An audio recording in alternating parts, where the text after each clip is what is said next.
कई बार बोर्ड के एग्जाम में क्वेश्चन पुटअप हुआ है बेटा, इस पैराग्राफ से इस बात का ध्यान रखना।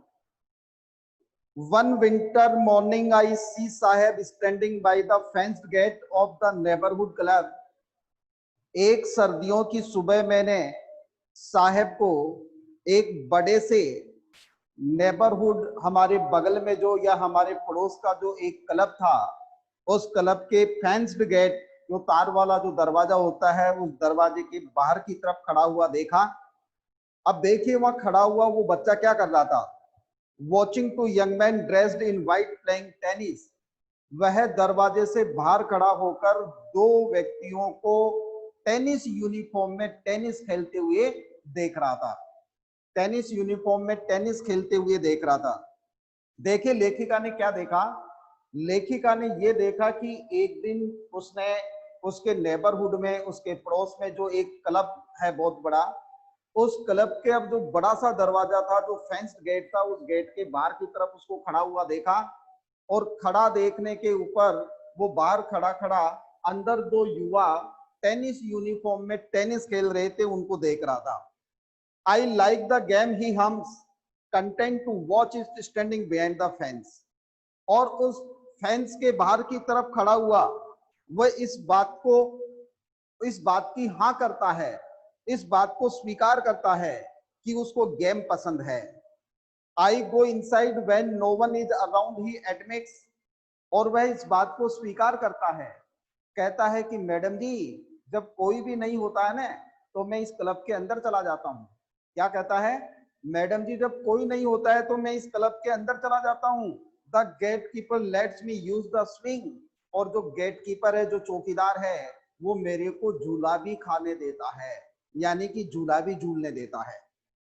ये एक घटना है।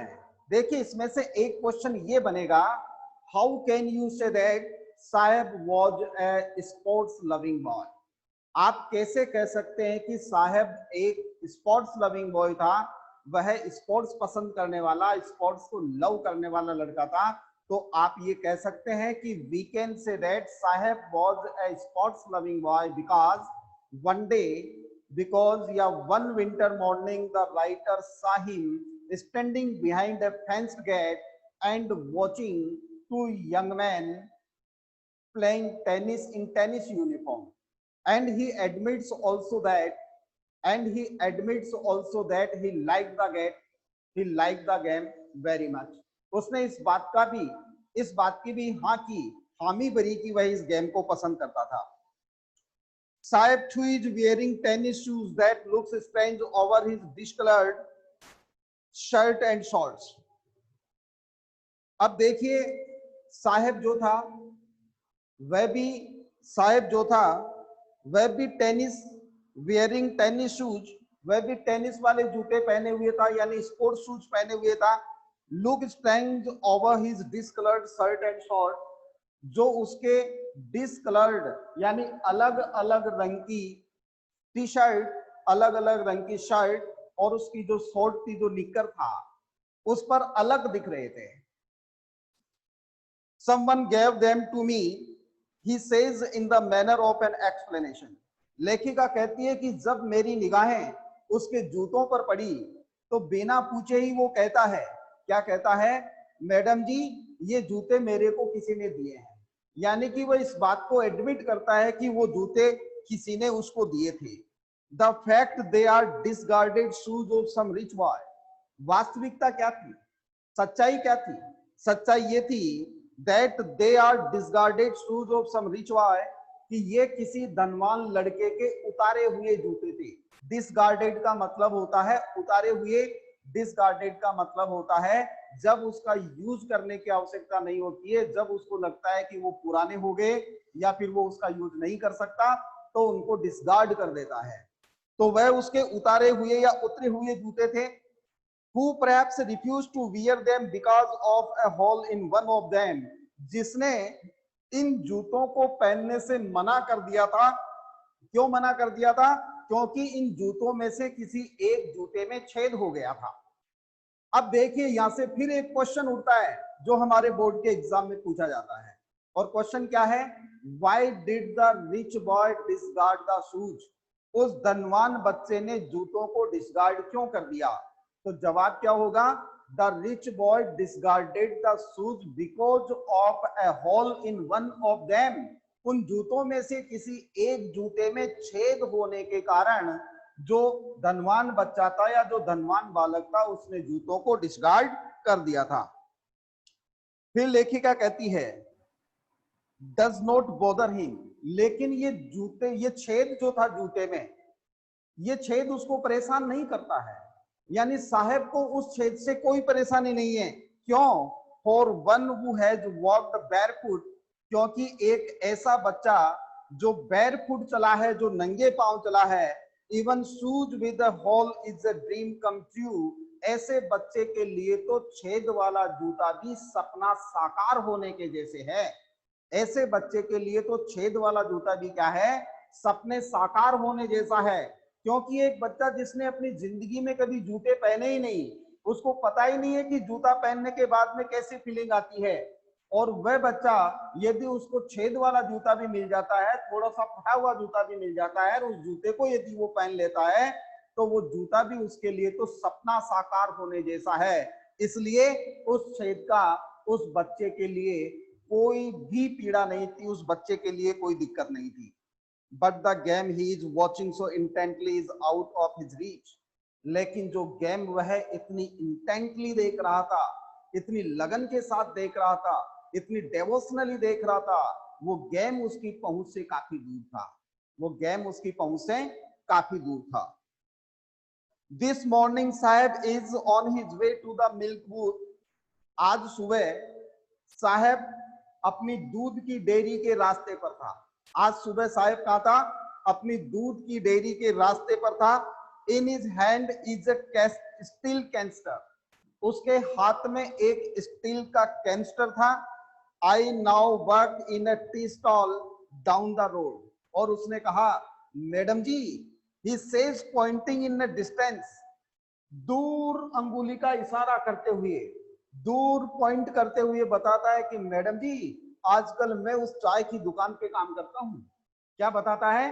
कि मैडम जी, मैं आजकल उस चाय की दुकान पे काम करता हूँ।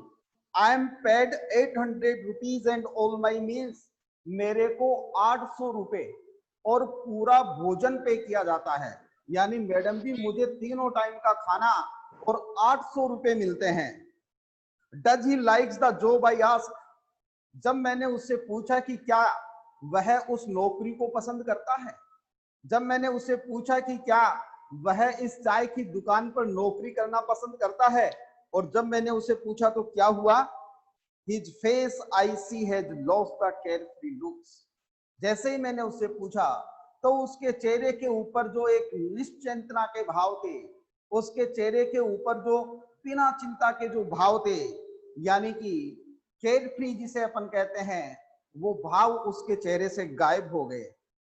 The steel canister seems heavier than the plastic bag, underline कर लेना यहां से, बहुत इंपॉर्टेंट क्वेश्चन है, कई बार बोर्ड के एग्जाम में पूछा गया है। The steel canister seems heavier than the plastic bag he would carry so lightly over his shoulders।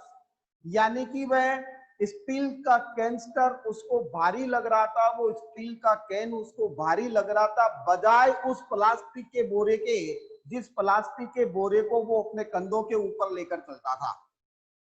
The bag was his, वो बैग उसका अपना था।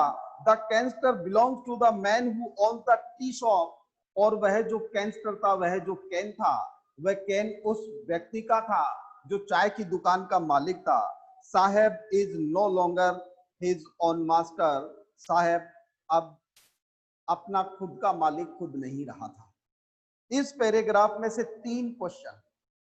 First question, why did Saheb not like working on the tea stall?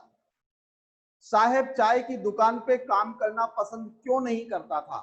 तो जवाब होगा Saheb did not like working on a tea stall because he had lost his freedom, क्योंकि उसने अपनी स्वतंत्रता को खो दिया था।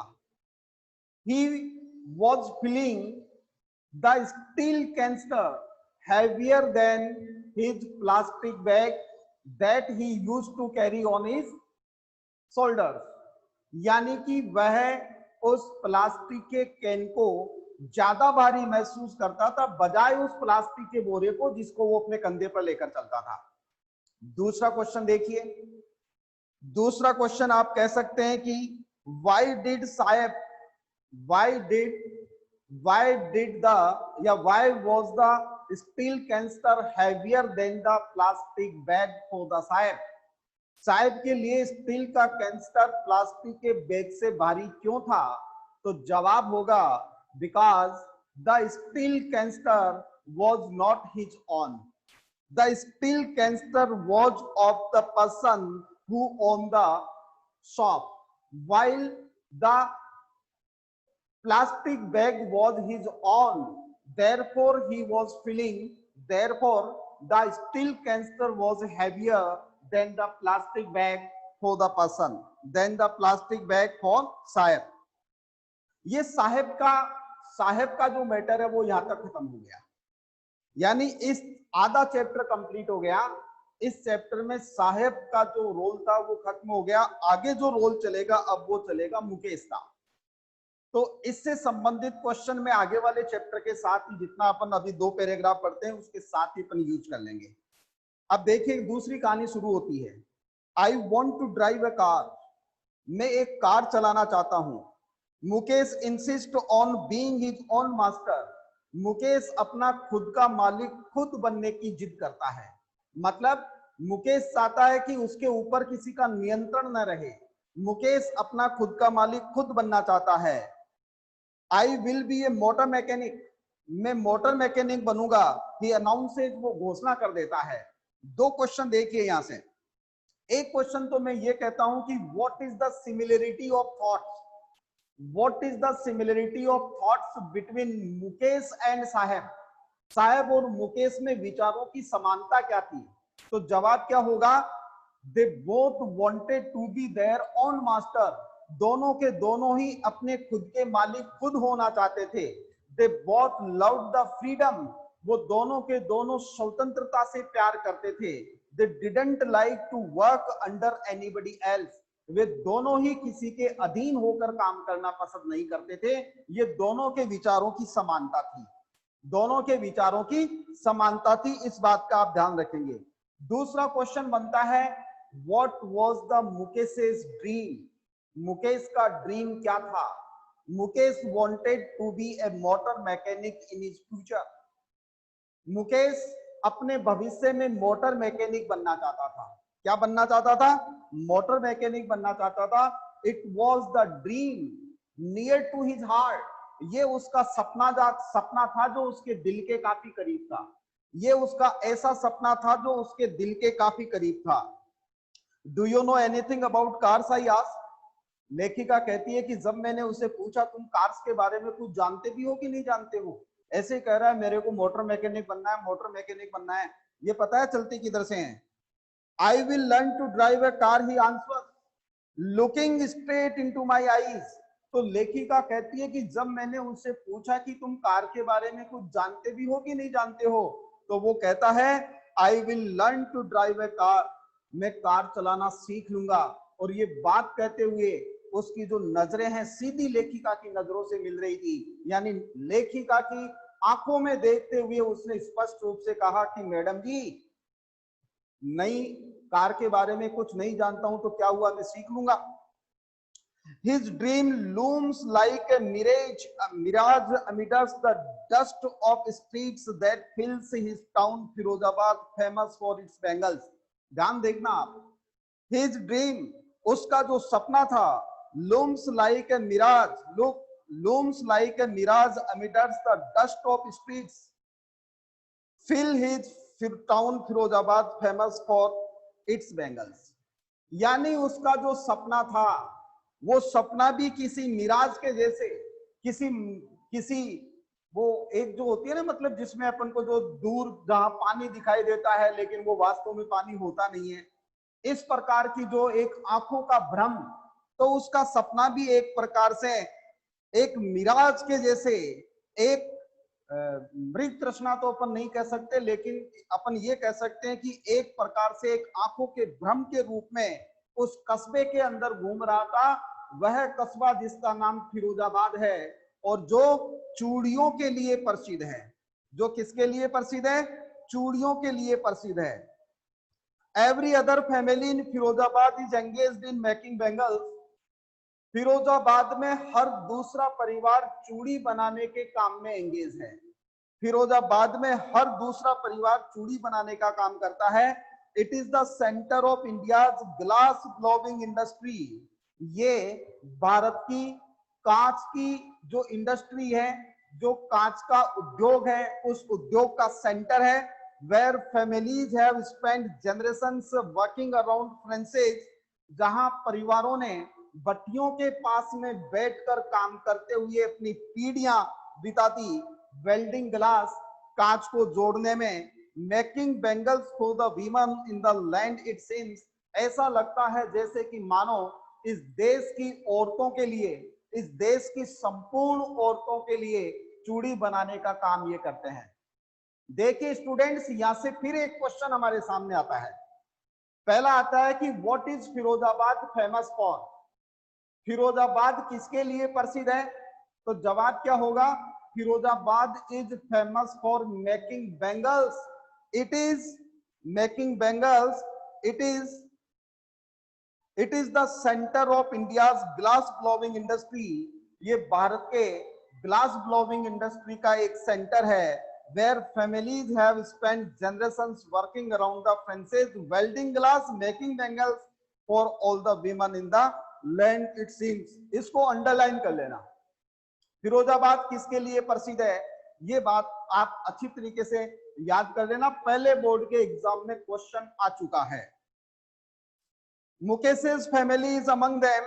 मुकेश का परिवार भी उनमें से एक है। देखिए दोनों परिवारों में एक अंतर आप देख लेना।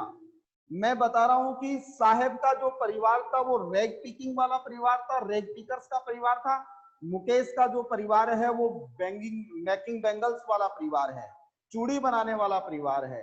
दोनों परिवारों में समानता क्या है? परिवारों में नहीं, मतलब बैंगल मेकर्स और रेग पिकर्स, इनमें लाइफ की समानता अपन देखेंगे और इनमें लाइफ की अपन विषमताएं जो है उनके ऊपर बात करेंगे। एक बड़ा क्वेश्चन बनता है, ध्यान से समझते चलना। Mukesh's family is among them. Mukesh का परिवार भी उनमें से एक है। None of them knows that it's illegal for children like him to work in the glass furnaces with high temperature. उनमें से कोई भी नहीं जानता है कि इस प्रकार का बच्चों का भट्टी के पास में बैठकर और उच्च तापमान में काम करना गैर कानूनी है, इलीगल है।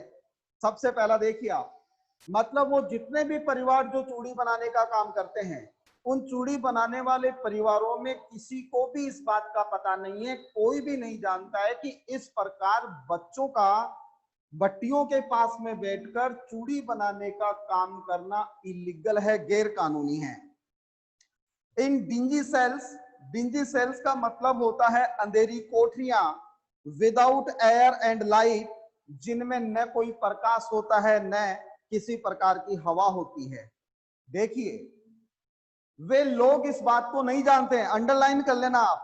What is illegal about the children, बच्चों के बारे में इलीगल क्या है, तो अंडरलाइन कर लेना। क्वेश्चन बन रहा है, it is illegal for children like him to work in the glass furnaces with high temperature in dingy cells without air and light. बिना हवा और बिना प्रकाश के इस प्रकार से छोटी छोटी कोठरियों में या बिना हवा बिना प्रकाश की अंधेरी कोठरियों में भट्टियों के पास में बैठकर चूड़ी बनाने का काम बच्चों के लिए इलीगल है, गैर कानूनी है। That the law if enforced, लेखिका कहती है यदि कानून अपनी शक्ति दिखाए, यदि कानून अपना काम करे, could get him and all those 20,000 children out of the hot furnaces। यदि कानून अपना काम करे, यदि कानून अपनी शक्ति दिखाए, तो मुकेश को और मुकेश के जैसे लगभग 20,000 बच्चे, मुकेश के जैसे लगभग 20,000 बच्चे जो इन अंधेरी कोठरियों में बैठकर चूड़ी बनाने का काम करते हैं, उनको बाहर निकाला जा सकता है, उनको बाहर निकाला जा सकता है। Where they slog their daylight hours, जहां वो अपने दिन के पूरे जो घंटे होते हैं, पूरे जो आवर्स होते हैं, पूरा जो समय होते हैं उसको खराब कर देते हैं।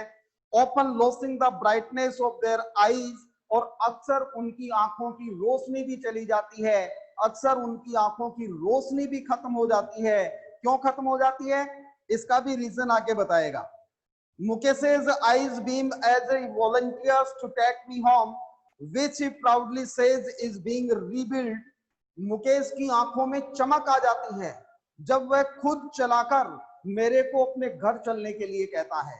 लेखिका कहती है कि जब मुकेश खुद चलाकर मुझे अपने घर चलने के लिए कहता है, कौन सा घर, वह घर जिसका नवीनीकरण हुआ है, जिसका पुनर्निर्माण हुआ है, जिसको रीबिल्ड किया गया है, उस घर चलने की जब वो मेरे से बात करता है तो उसकी आंखों में रोशनी आ जाती है। अब देखिए यहां से एक क्वेश्चन बनेगा, एक क्वेश्चन बनेगा कि लाइफ कंडीशंस को डिस्क्राइब करने के लिए कहा जा सकता है कि बेंगल मेकर्स जो हैं उनकी लाइफ कंडीशन को डिस्क्राइब कीजिए। तो आप देखिए, और एक दूसरा क्वेश्चन ये, जब लेखिका मुकेश के घर पे गई तो उसने क्या देखा, जब लेखिका मुकेश के घर पहुंची तो उसने क्या देखा, ये दो क्वेश्चन का ध्यान रखना। We walk down stinging lanes, लेखिका कहती है कि जब मैं उसके साथ उसके घर के लिए निकली तो हम बदबूदार गलियों के अंदर से गुजरे। स्टिंगिंग लेन्स का मतलब होता है बदबूदार गलियां, चौक्ड विद गार्बेज, और ऐसी बदबूदार गलियां जो कचरे से चौक थी, यानी कि कचरे से बंद थी। पास्ट होम्स दैट रिमेन होवल्स, उन गलियों के आगे की तरफ घर थे और वो घर भी होवल्स थे, यानी कि खंडर टाइप घर थे। विद क्रम्बलिंग वॉल्स, जिनकी टूटी हुई दीवारें, हिलती हुई दीवारें, वॉबली डोर्स, और हिलते हुए दरवाजे, नो विंडोज, जिनके कोई खिड़कियां नहीं है, crowded with families of woman and animals को एग्जिटिंग इन प्रीमिबल स्टेट, और मनुष्य तथा जानवर एक साथ उसी प्रकार से रहते हैं जिस प्रकार से कभी प्रारंभिक स्थिति में या फिर जो पूर्वकालिक हमारा इतिहास है उसके अंदर लोग रहा करते थे, उसके अंदर लोग रहा करते थे। He stops at the door of one such a house, इसी प्रकार के एक घर के दरवाजे के पास वो रुक जाता है। Bangs a wobbly iron door with his foot, अपने पांव से एक बड़े से दरवाजे को धक्का मारता है। And pushes it open, और फिर धक्का मारकर इसको खोल देता है। We enter a half built shack, एक आधे अधूरे बने हुए से झोपड़ी में या झोपड़े में हमने प्रवेश किया। आधा अधूरा बना हुआ सा जो घर था उसमें हमने प्रवेश किया। इसको यहीं अंडरलाइन कर लो और आज के जो क्वेश्चन है उनको लिखो। फर्स्ट क्वेश्चन देखिए,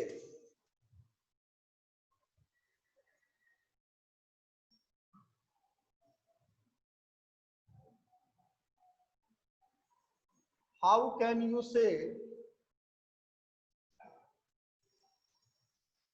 हाउ कैन यू से that Mukesh was a sports loving boy? दूसरा क्वेश्चन देखिए,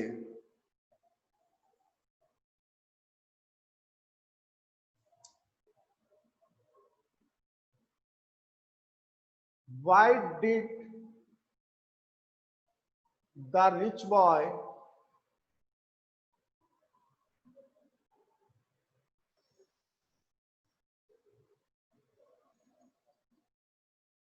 discard the shoes?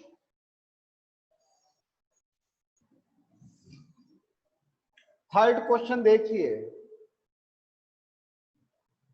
why was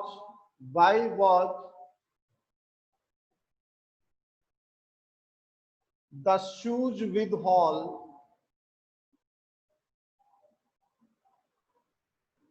like a dream to come true,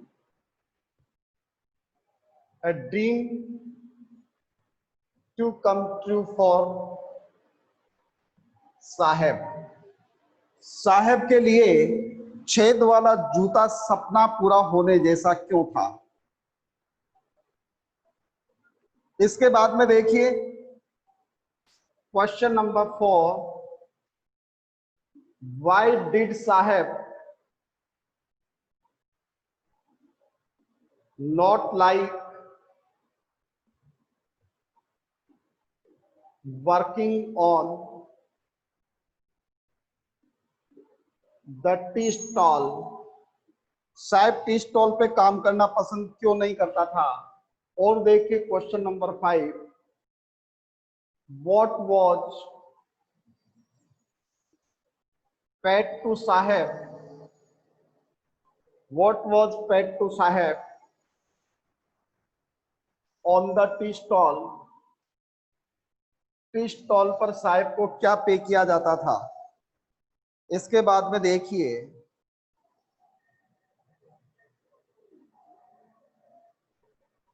what was Mukesh's dream? Question number 7, what was the similarity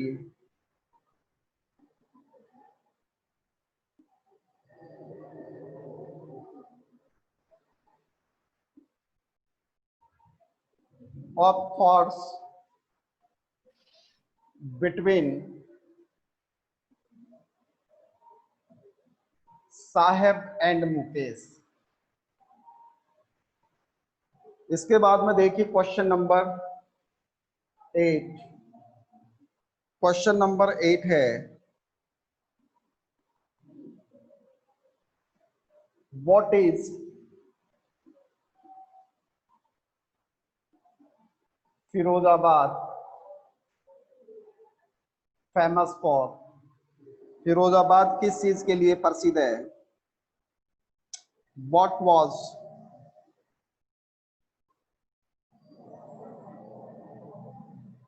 what was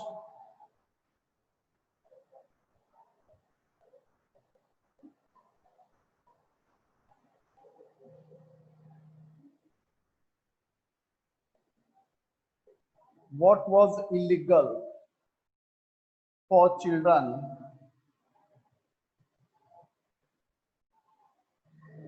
according to the writer? What was illegal for the children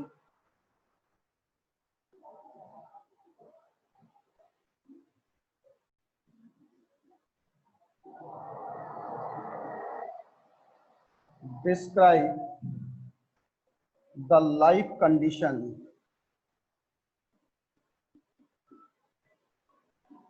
of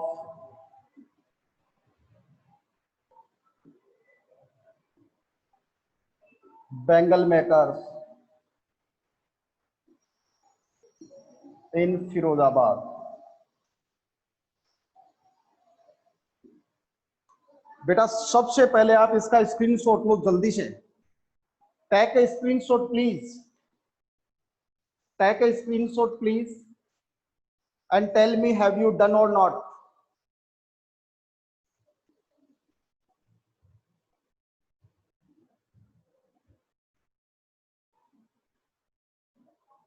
okay okay okay okay okay okay मार कर देना बेटा। ये सोनू ने कहा है ये first वाला जो क्वेश्चन है इसमें मुकेश नहीं है साहब है, SAHEB। अब दोबारा स्क्रीनशॉट लो, दोबारा स्क्रीनशॉट लो, दोबारा लो बेटा जल्दी से लो और फिर बताओ हैव यू डन और not again.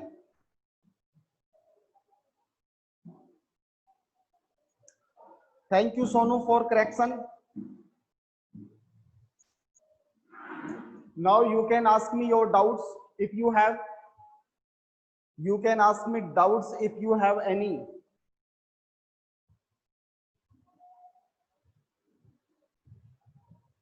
Is there any doubt students? Sir chapter 3 के भी बाकी हैं एडिशनल क्वेश्चंस लास्ट क्लास के। राहुल शर्मा ओके बेटा अब आज तो टाइम है नहीं, अपन कल करेंगे इसको। Okay okay.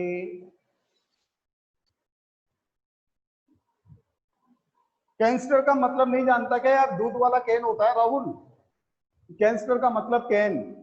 हाँ, देवश्री क्या कर रही है? हो गया, अच्छी बात है। खत्म हो गया। और कोई?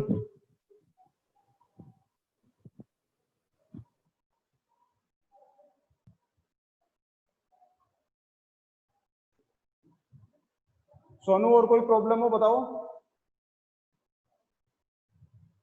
देखो बेटा, काम टाइम पे करते रहना। ये जो क्वेश्चन मैं लिखवा रहा हूं इनको आपको साथ साथ कंप्लीट करना है, ये ध्यान रखना। ओके बेटा, ओके सोनू, ठीक है ठीक है। तो चलो आज की जो मीटिंग है इसको